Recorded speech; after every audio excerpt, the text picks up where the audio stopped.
So now they've got to start from deep in their end of the field, and Garrison Hurst takes advantage of it. He takes the handoff, hits to his right, gets to the 20. He's in the 30, needs to cut in. He comes back up the right sideline, breaks a hard tackle, comes down to the 30. He's down to the 20.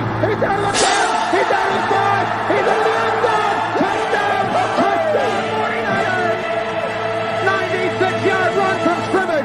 Garrison Hurst breaking tackle after tackle, sweeps down the sideline. Throws off bodies like clothes after a marathon. Young, back to throw. In trouble, he's going to be sacked. No, gets away. He runs, gets away again, goes to the 40, gets away again, to the 35, cuts back at the 30, to the 20, the 50, the 10. He died. Touchdown, 49ers. Third down, Alex takes the snap. Alex looking down in post, and it's good. Touchdown! Touchdown, 49ers! It is second down. Ryan takes the snap, throws the slant to the left side. It's Russell intercepted. The 49ers pick it, and Navarro Bowman is redemption. Navarro Bowman running it all the way for the touchdown.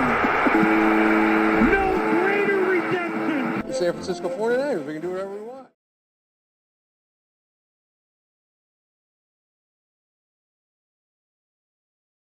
Click, click, boom. What's going on, faithfuls? The Nothing But Niners crew is back, guys. It is March Madness, man. We are continuing. You guys get to rapid fire your questions as quickly as possible, and I'm going to answer them all, man. All right, now, if you guys see a ghost behind me, let me know. Right now, that's just the window. It's just the window. I'm going to tell myself that over and over throughout this episode. All right, we're not going to go through the formalities. You guys know where to find us. Let's just get right into it, all right? Thank you guys for checking me out tonight. I really appreciate it. All right, my deuces. Mike, what's your first memory of becoming a 49ers fan? You know, my first memory is actually becoming a 49ers fan. So I tell the story all the time on the show. My mom is a Cowboys fan. My dad is a Giants fan. I don't remember which house I was at on what weekend. It was late 80s, early 90s. It was a playoff game on, and everybody in the house was kind of cheering for the opposite team, whether it was the Cowboys or the Giants. I had a stepbrother who was trying to make me become a 49ers fan. He was a 49ers fan too. He watches these shows sometimes too. Shout out to Hakeem, man. I appreciate you. Love you, bro. So he was already a 49ers fan, kind of talking to my ear, right? But I don't know if he wasn't there. I don't remember him being there, but we're watching this game and everybody in the house is going for the team wearing blue, whether it was, like I said, the Giants or the Cowboys.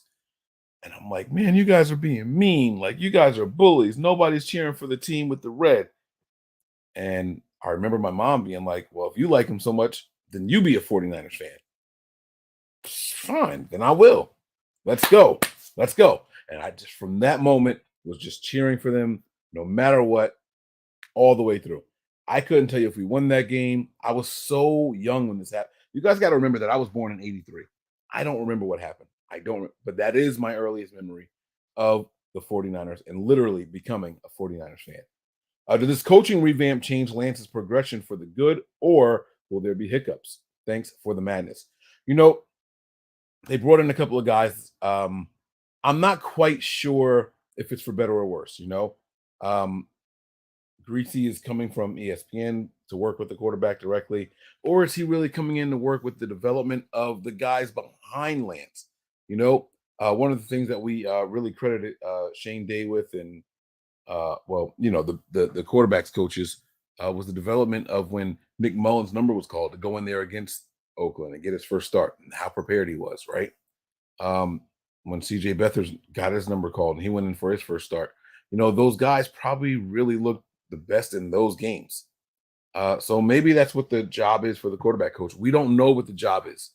And anyone saying that they do, I mean, unless you flat out ask Kyle directly, you're not going to know. And I'm sure one of the beat writers will eventually ask, but at this moment, we don't know if they work with the starting quarterback or is the starting quarterback working with the coordinator and Kyle on that week's game plan only. Maybe they only work with the starting quarterback in the offseason. We have no idea how it works, but I don't think it changes much. I think Kyle put Lance in this little bubble for last year, and he protected him. He wanted him to work on the things he desired. As soon as the season was over, He sends him down to Southern California with with Beck, so he can work on more things. Brandon Ayuk goes out there with him, So I don't think that the coaching staff is going to do too much changing with Lance's progression. All right, so I hope that answers your question. But will there be hiccups? Absolutely. Regardless of what happens with this coaching staff, Trey Lance is a quarterback that has played a grand total of 15 games, something like that. Like it's not a lot. It's not a lot. All right, and that's like since high school. That's not since last year. That's not in the last 2 years. It's not in the last 3. Like that is since high school. Games starting as a quarterback. It's a very, very low number. There are definitely going to be hiccups. We got to be patient. We have to also be, understanding of that. Patience is one thing. Like I want to see a guy grow and then boom. We have to be understanding of what he's going through as it's happening. In the moment, be patient. On the grand scheme of things, be understanding. And I think we can do that. DJ Malone, here we go. What are your top 5 appies? I don't know what an appy is. Are you talking about apps like on my phone? I'm going to go Twitter. I'm going to go Instagram. If I cannot count my financial apps, like I have my bank apps, I have my investing apps, I have like Ameritrade. Like I do some trading on Cash App. If I can't count those, I have my Spades app that I use. So let me see. Hold on. Wait. Twitter, Spades, my financial ones. I'll put them all in one group. My financial ones, that would actually be number 2. What other apps do I really use, man? I don't do a whole lot with my phone. Let me see. What other apps? I'm gonna hit the little button. Oh, I just restarted my phone, so I'm sorry, guys. I don't have anything interesting here. Oh, Amazon. Amazon is a top used app on my phone for sure. Patreon is another one because I'm subscribed to some Patreons and I watch over there. And my podcast addict. That is the Instagram and podcast addict. I probably use podcast addict more than Instagram, but they're right there. Instagram, you have to be a little bit more interactive on. All right. As a Devil fans, have you ever trolled Nick for being a Flyers fan? No, because I'm not a real Devils fan. I am one of those phony fans that claim them, but I couldn't name a player on the team. I couldn't tell you what our record was. I don't watch a lot of hockey. I'll be completely honest with you. And the only reason I claim the Devils, that's the only New Jersey team I've ever said, hey, that's my team. I'm a Phillies fan. You guys know I'm a 49ers fan. The Devils are the only New Jersey team that I actually claim, but it's just tongue in cheek. It's not a real thing. Can you name the teams we haven't played in the playoffs? I'm assuming he means the 49ers. And no, this is not something I've thought about. I don't think we've played the Lions. I don't think we've played. I'm just going to stay with the NFC. I'm going to go Lions. I'm going to go Cardinals. I'm going to say Lions, Cardinals, Buccaneers, and Lions, Cardinals, Buccaneers. I think we've played the Eagles. I think we played the Cowboys. I think we played the Giants. I think and Washington.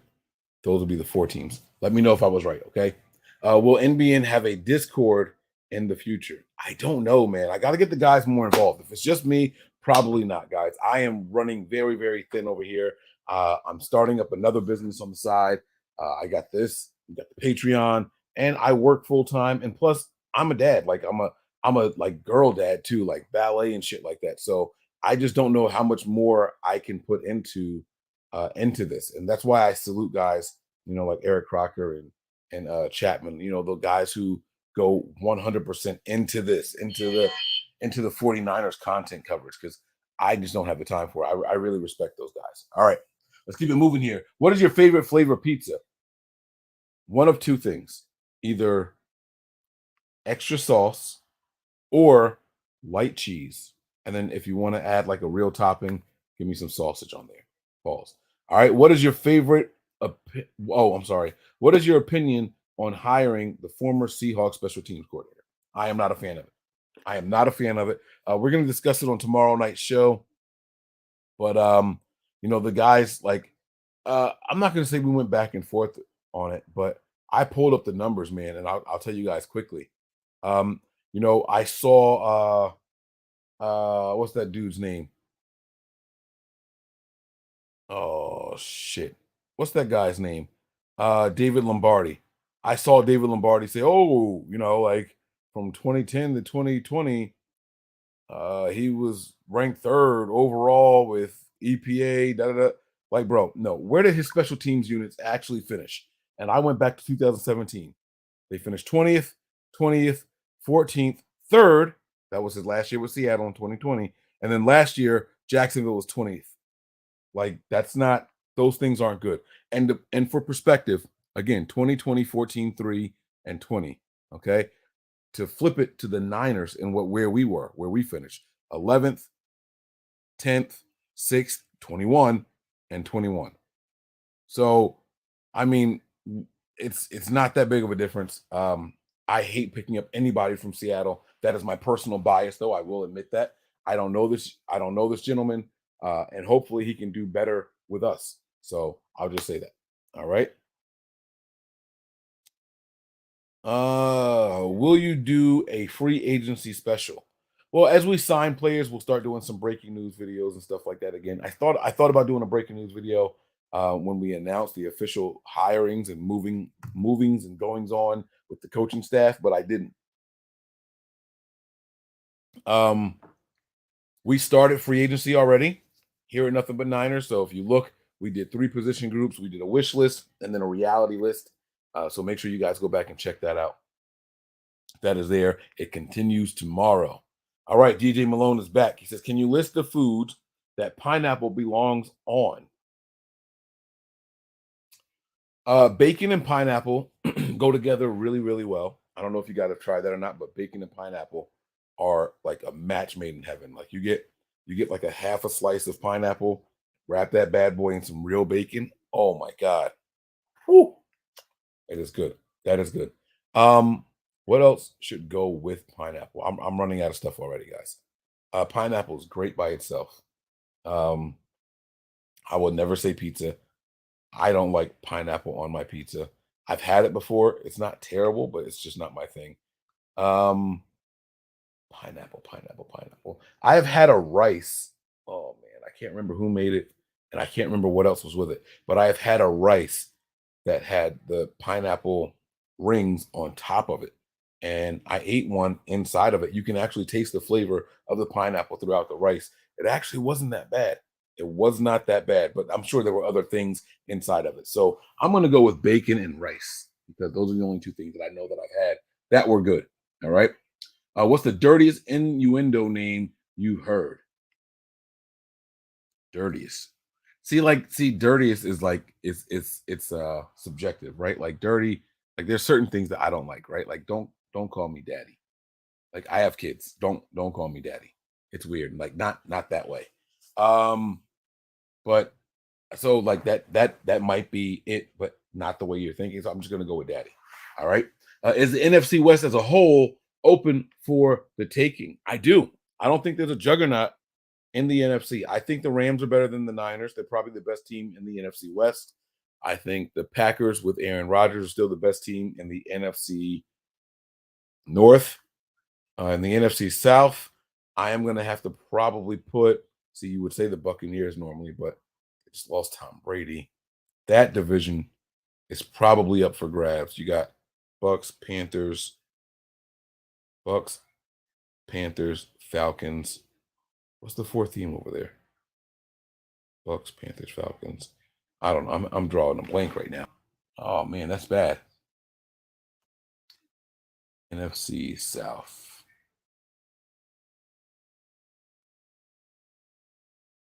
Bucks, Saints. Oh, the Saints. The damn Saints. They lost their quarterback. Bucks lost their quarterback. Panthers don't have a quarterback, and Falcons are falling apart. The Falcons might win the NFC South next year. So, there's that. Will there be mock drafts with Tony and Nick and story time. I can't speak to those guys anymore. I don't know. I don't know what those guys' availability is going to be, but you guys will get that stuff from me. Mike will be here. So if nobody else is here, I will be here. All right. I cannot predict what the other guys are going to do. DJ Malone, man, come on, man, with the back-to-back. Have you ever made caramelized onion jam before? Jam, no. But I've caramelized some onions and put it on some things. Very, very good. You know, like stir fry. Thoughts on salted caramel chocolate chip cookies? Sounds delicious. And I'm not even a cookie guy. But I like salted. I like sweets with a little bit of salt. You know, like my favorite popcorn is kettle corn. You know what I'm saying? So that sounds good to me. What's the weirdest thing you've put on a hot dog? I'll be honest with you, it's relish. I don't know why I did it. It's really good. I actually, if I get relish, I have to do the trifecta. It has to be ketchup, mustard, and relish. Has to be all three.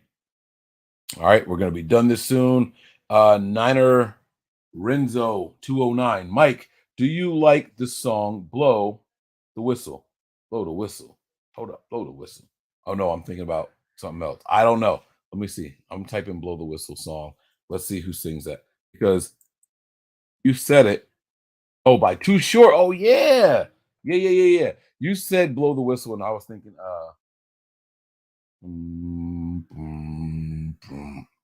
World War III, Rough Riders. So yeah, I like that. All right. Brunil. What's up, Mike? Do you think there's a possibility we target Matthew, even if we save the 25 million with Jimmy? I hope not. Because I see him as more of a free safety, not as a box guy. But everybody, I'm not saying he can't play. I'm not saying Jimmy can't go down in the box either. But we'll have two small safeties on the team, and I just don't want that. I want us to keep a guy with size in the box. The strong safety, I think, should be a guy with some size. All right. I'm going to answer one more, and then we're going to get out of here. Brandon, he says, what position of need could you see the San Francisco 49ers trading into the first round to go get? In my opinion, probably safety. They don't bring back maybe a guy like Daxton Hill from Michigan. If they don't bring back Tart, maybe a guy like Braxton Hill from Michigan. I don't think they trade up for a safety. I don't think that position is special enough. If they trade up, it's going to be for a position that is immediate impact and on the side of the ball that we need the most help, and that's going to be on the offense. It'll be for an offensive lineman. I know that's like, bro, you don't trade up for an offensive lineman. You do if there's a long problem with Mike McGlinchey and you need a right tackle. You'll trade up then. You do if you see a center that can be your guy for the next 12 years and Alex Mack wants to retire. You guys got to remember something about this 49ers team, okay? And I'm going to wrap this up. I'm going to get out of here. They knew following the Super Bowl that Joe Staley was going to retire. They didn't announce it to anybody until they secured the trade for Trent Williams. They're going to go into this offseason the same exact way. So if they know for a fact already right now in this very moment that, you know, Alex Mack is going to retire, we're not going to know it until they draft a center. And it's like, what? Why'd you do that? Oh, you know what I'm saying? So you guys got to look for things like that. If they know they're going to trade a guy like Trent Brown, we're not going to see it until they actually draft a guy like Mike McGlinchey. It's like, well, what are you doing? Like you got, so those will be the guys. Those will be the positions that you trade up for. The offense needs to take the biggest step forward, and that's how they do it. So that's going to do it for us tonight, man. Thank you guys for all the questions. You guys have been stellar. Shout out to you guys. You know how we wrap this thing up, man. Prepare for glory, anticipate pain, but always remain faithful. I'm out of here, guys. Breezy, take us home. 1. We all gas, no brakes, pumped up, no fakes. We spinning, we winning, we high stakes. We never miss, we all makes. Look at us dudes trying to prove, bringing you news with nothing to lose. Mike, Nick, Tony, Wayne, Method Man, we bring the pain. Hey, see, I'ma confess it. We under the pressure. If you looking to find us, we them nothing but Niners. Nothing but Niners. We nothing